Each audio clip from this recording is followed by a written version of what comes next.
Salut à tous les amis, j'espère que vous allez bien. Aujourd'hui, on se retrouve pour parler d'un sujet que je trouve très intéressant. C'est est-ce qu'on sous-estime trop Israël Adesanya? Tout d'abord les amis, pensez à vous abonner, pensez à nous mettre en commentaire, c'est des sujets en particulier que vous voulez qu'on aborde. On le fera avec grand plaisir.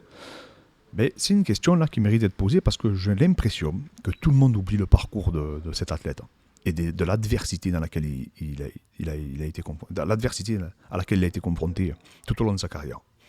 Et en fait, tu as l'impression que oui, Ramzat ou d'autres peuvent le battre facilement.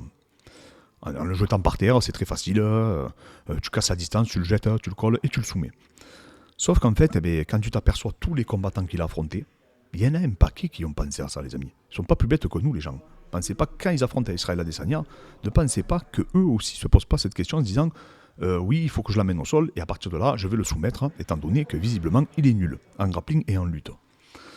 Mais non, quand tu regardes ces combats, tu t'aperçois qu'au contraire, non seulement il est fort en lutte, mais en plus il est fort en grappling. Il est très très dur à soumettre, très très dur à stabiliser, et très très dur à manœuvrer.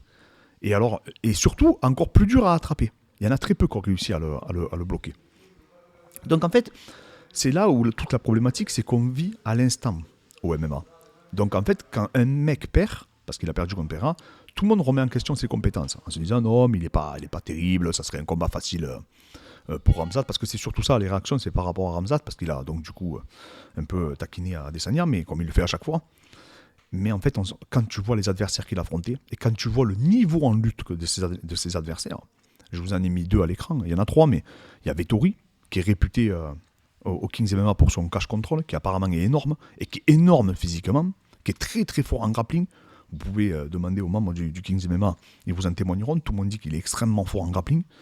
Yoel Romero, peut-être que je sais pas, il y en a qui vont dire oui, non, mais en lutte, Yoel Romero. Alors il y en a qui vont dire oui, il n'a pas lutté. Mais si, il a lutté, j'ai regardé le combat, il a lutté, Romero. Mais il a fait ce qu'il a pu. Quand il a pu l'amener au sol, mais le problème, c'est qu'il n'a pas réussi à le stabiliser.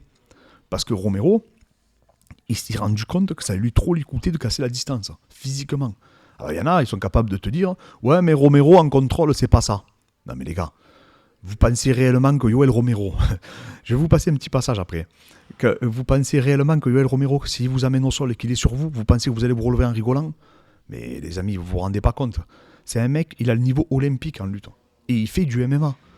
Et en grappling, c'est un tueur Romero. Ne pensez pas que c'est le rigolo du coin. Il a des qualités athlétiques, quand il vous met la main dessus, c'est mort. Quand il vous met la pression avec l'épaule, c'est mort. Et en bas à droite, je vous ai mis le meilleur, peut-être même le meilleur lutteur MMA de la catégorie. Bon, il y a Bonical maintenant, mais Derek Bronson.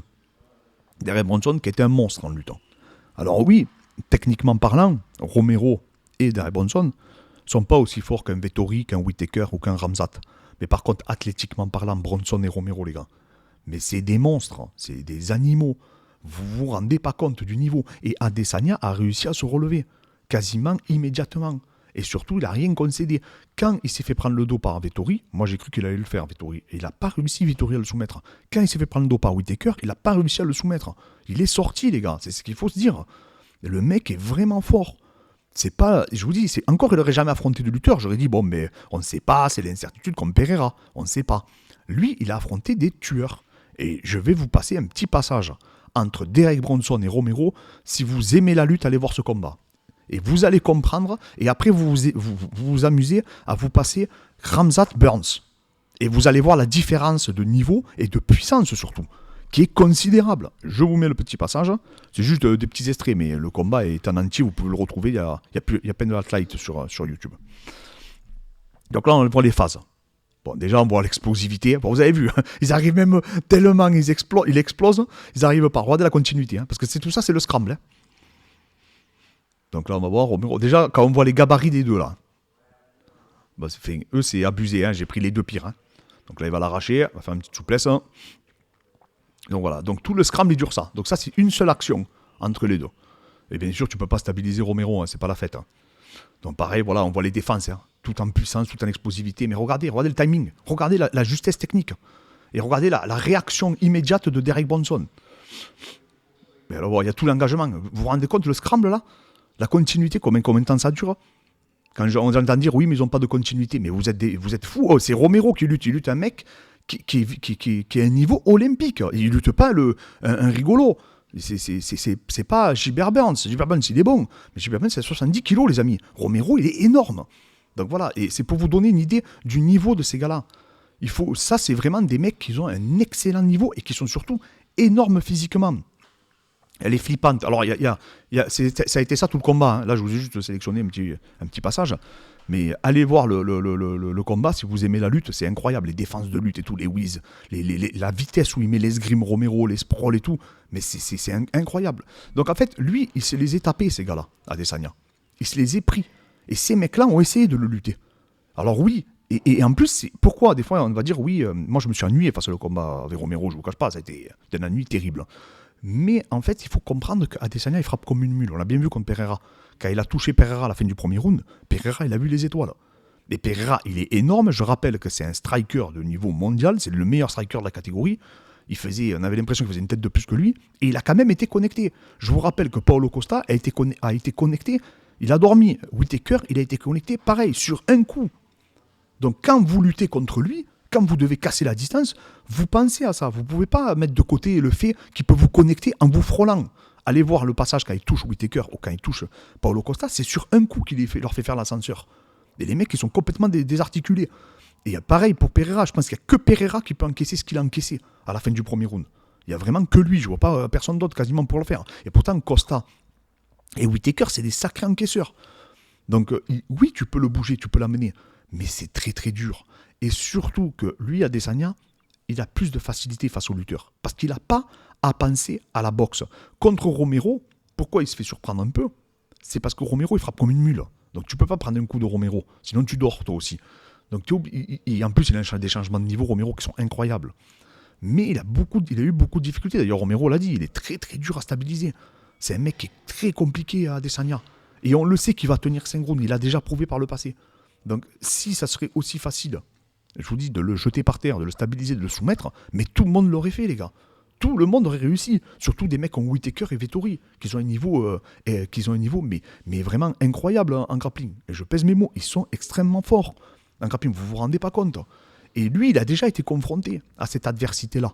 Adesanya, on l'a déjà vu, c'est comme Kamaru, on l'a déjà vu contre des gros lutteurs. On sait ce que ça donne. Il n'y a pas d'incertitude. On sait qu'il est capable de répondre. Mais Adesanya, c'est exactement la même chose.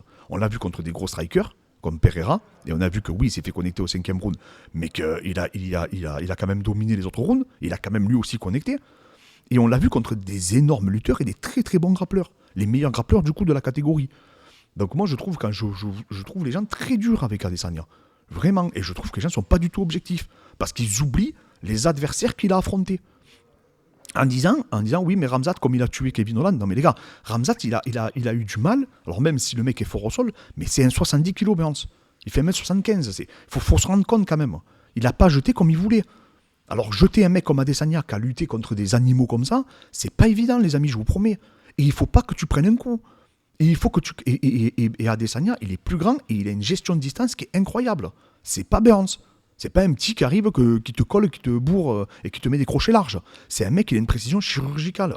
Il a touché Pereira. Pereira, je vous dis, il a un coup d'œil, le mec est très très compliqué. Donc c'est pour ça que je vous dis, vous vendez trop la peau de l'ours avant de l'avoir tué. Pour moi, selon moi. Et je dis pas que, bien sûr qu'un mec comme Khamzat ou Derek Bronson, je dis pas qu'ils peuvent pas le mettre en difficulté à Adesanya.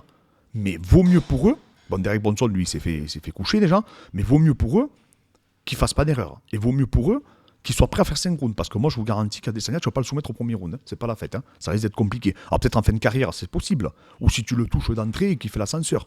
Mais ça va être très dur. Blachowicz, je rappelle qu'il a mis 4 rounds. Vous allez me dire, ouais, mais il n'est pas bon en lutte. Ouais, Blachowicz, il te met une cacahuète, il t'endort. Donc tu es obligé d'être parano. Pareil pour Pereira. Pereira, il est énorme. Il fait 100 kilos. Il a une envergure de plus de 2 mètres. Pereira, à peine il t'attrape. Et en plus, tu es obligé d'être parano sur sa boxe. Le moindre crochet que tu vas prendre, tu risques de dormir à tout moment. Donc tu défends pas la lutte de Pereira comme tu vas défendre la lutte de Romero, ou de Derek Bronson, ou de Khamzat, ou de Bonical.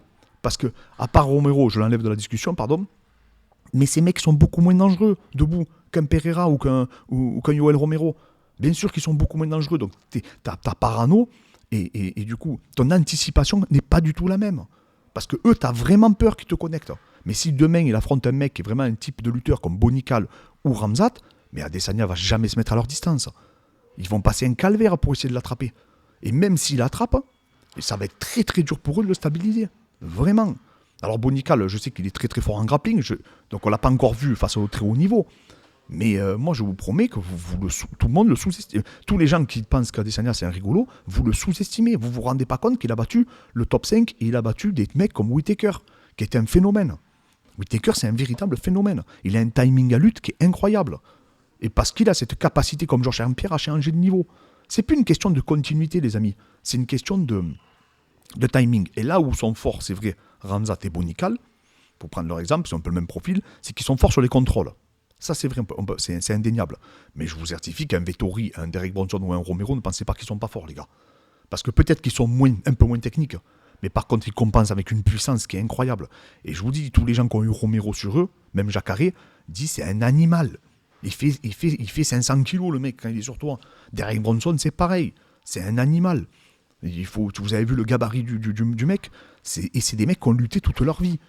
Ne pensez pas qu'eux, ils luttent pas. Eux, c'est des champions de lutte. Donc c'est pour ça, je vous dis, les amis, moi je trouve que les gens, je trouve très très très dur envers Adesanya. Donc c'est un peu un petit coup de gueule parce que je trouve que on vit trop dans l'instant T au MMA. Et je rappelle que ce mec-là, il a battu des adversaires aussi redoutables que ceux que je vous ai mis en illustration. Donc voilà. Donc je dis pas qu'il peut pas se faire mettre en difficulté, mais face à des lutteurs, sincèrement, on l'a déjà vu.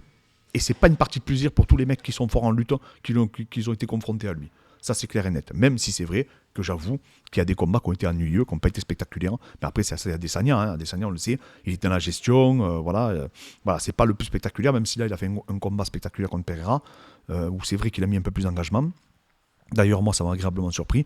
Mais voilà. Donc voilà, les amis, c'était une petite vidéo que je voulais vous partager. Parce que je trouve qu'il ne faut pas descendre des champions pour rien. Et surtout, il faut se rendre compte du niveau de ces mecs-là. Et il faut respecter leur niveau. Voilà. Pensez, les amis, à vous abonner. Merci encore à tous, en tout cas, pour tous les messages qu'on reçoit, pour tous les encouragements. Et on vous dit à très vite, les amis.